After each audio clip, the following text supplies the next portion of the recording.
Here is the sign for pepper. Okay, we're going to use the F hand shape, all right? The letter F, like E-F-G, F. How do we make an F? Leave the fingers up over here, bring the index finger down and touching the thumb, okay? Leave a gap there, all right? Now we're just going to tilt it over and shake twice, all right? From the side, pepper. Other side, pepper. From the front once again, pepper. All right, let's do it 3 times from the rest position. Here we go. Pepper, pepper, pepper. All right, so imagine you have some food or something and you're putting some pepper on top. All right, a variation of this sign, some people sign it using a P and they go pepper. All right, pepper.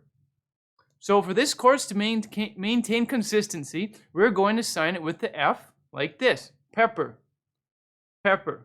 All right, so remember, use the F sign, flip it over, and put some pepper on your food. 2 times, shake, pepper, pepper.